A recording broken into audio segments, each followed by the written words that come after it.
T-minus 10, 9, 8, 7, 6, 5, 4, 3, 2, 1, ignition, and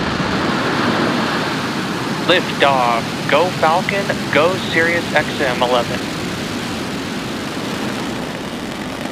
Vehicle is pitching downrange.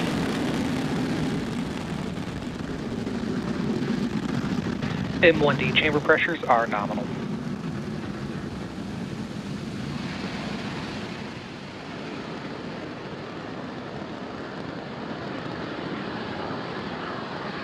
At T plus 30 seconds into flight, Falcon 9 has successfully lifted off from Space Launch Complex 40 at Cape Canaveral Space Force Station. We're currently throttling down in preparation for max Q, the point of maximum aerodynamic stress on the vehicle. Power and telemetry nominal. Prior to max Q, the aerodynamic stress on the vehicle is increasing due to the increase in velocity being greater than the decrease due to dropping atmospheric pressure.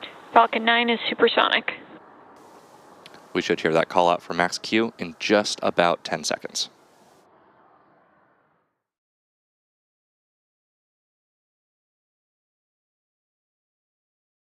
Max Q.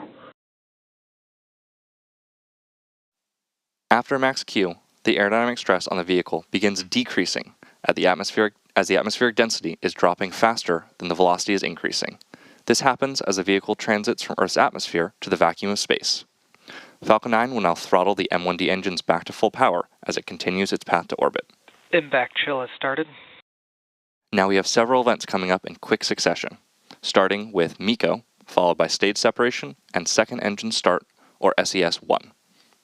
You just heard the call out for engine chill on that MVAC engine. Main engine cutoff, or MECO, is where all 9 Merlin 1D engines shut down to slow the vehicle down in preparation for stage separation.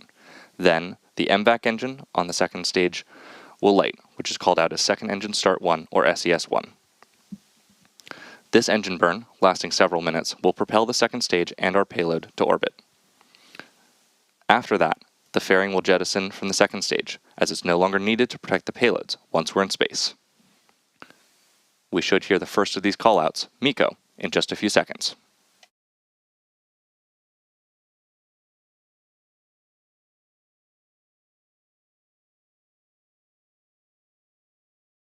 Main engine cutoff. Stage separation confirmed.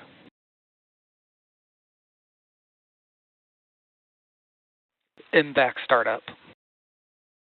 And confirmation of all 3 events that happened back to back there: main engine cutoff, stage separation, and second engine start 1.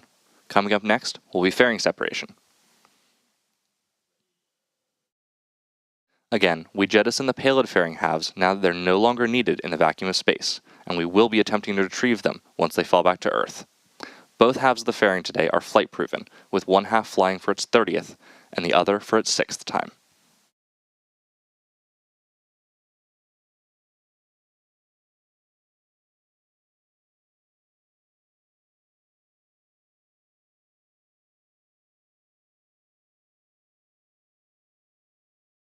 Both vehicles are on nominal trajectories. Fairing separation confirmed. And there we just heard confirmation of fairing separation, along with a great view of those 2 halves separating from the vehicle.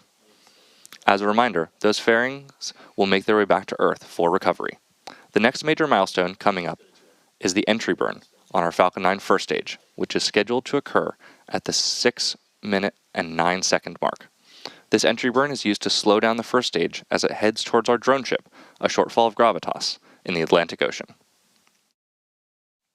Without the entry burn, we'd only be using atmospheric drag to slow down Falcon 9 as it re-enters the atmosphere, which would add extra stress to the vehicle. Following the entry burn, the booster will initiate the landing burn, slowing itself for a precise touchdown on our drone ship. While in the vacuum of space, Falcon 9 uses cold nitrogen gas thrusters for attitude control.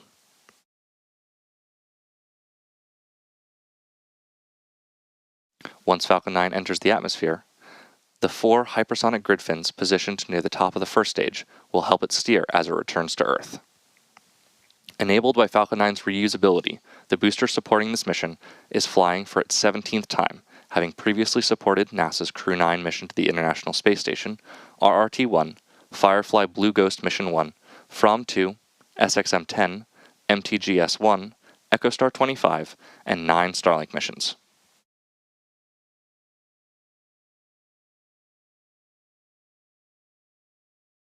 If you're just joining us, we had an on-time liftoff today at 10:25 p.m. Eastern Time from Cape Canaveral Space Force Station, Space Launch Complex 40. And coming up in just under a minute, we will be having the entry burn for the Falcon 9 first stage.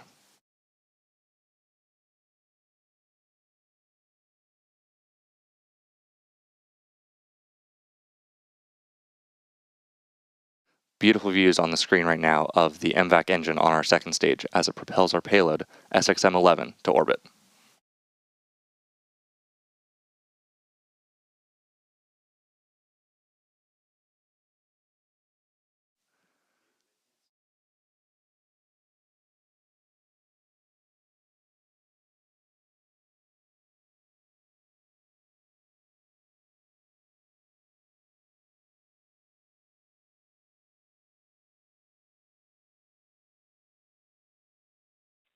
Stage 1 entry burn startup.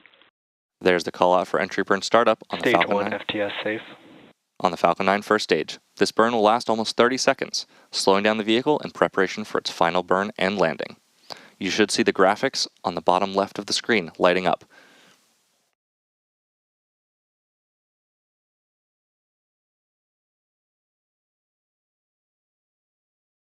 Stage 1 entry burn shutdown.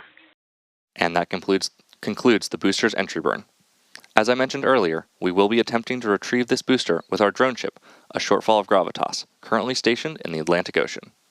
The next milestone, coming up in just over a minute, will be second engine cutoff, or SECO-1, indicating shutdown of the MVAC engine on the second stage. That'll be followed quickly by the landing burn on the first stage booster. When that begins, you can follow along with the burn via the engine graphics at the bottom of your screen. As the burn happens, you'll see a drastic decrease in the speed and altitude of the vehicle.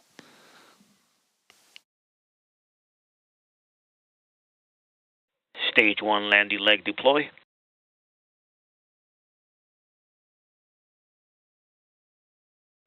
Stage 1 landing confirmed. Great news on all fronts. We had the confirmation of good orbit of our second stage and landing of our first stage. As a reminder, this booster flew for its 17th time today. Now, while the booster has completed its part of the mission, the second stage is continuing its mission to deploy the SXM-11 payload, which is expected at T plus 34 minutes and 34 seconds. Before that, the MVAC engine on the second stage will execute a second burn, which will start at T plus 25 minutes and 49 seconds. So we're going to take a short break, and we'll be back for that next burn in about 15 minutes.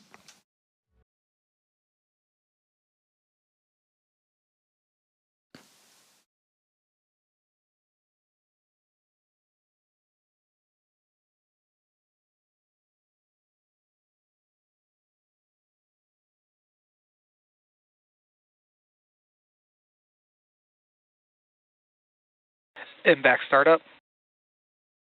And there's confirmation of second engine start 2. This MVAC burn will last 53 seconds. For this mission, we are delivering SXM-11 to orbit, the most powerful, high-powered satellite to join SiriusXM's fleet. The extra power provided by SXM-11 will improve signal reception, expand Alaska coverage, and increase reliable delivery of SiriusXM's audio entertainment and information services to consumers in the United States, Canada, and the Caribbean.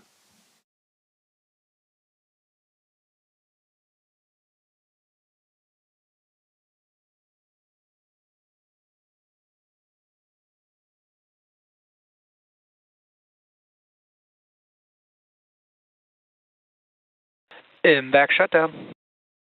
And there's confirmation of MVAC shutdown, or second engine cutoff 2.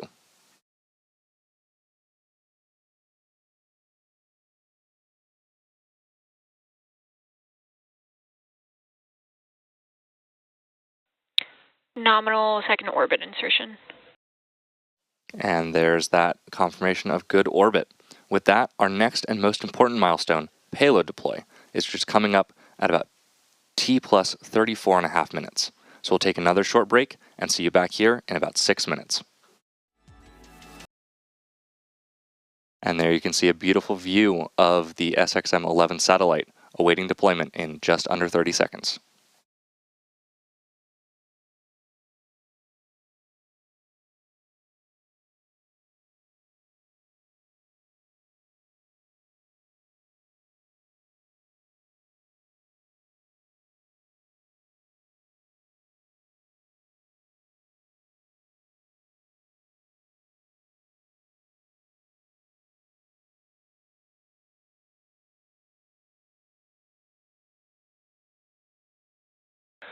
SXM-11 satellite deploy confirmed.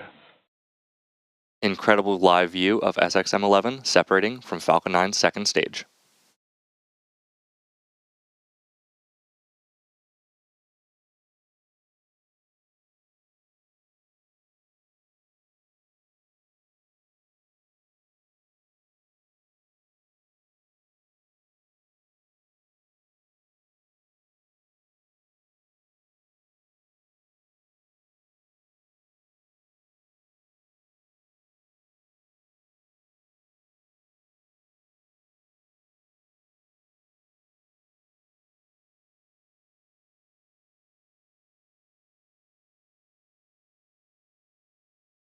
And that'll bring us to the end of our live mission coverage. We'd like to thank SiriusXM for once again entrusting us with their satellite today. We'd also like to thank the FAA and the Eastern Range for their support of today's mission. Be sure to check spacex.com/launches for the most up-to-date information on upcoming launches, and follow us at SpaceX on X. See you next time.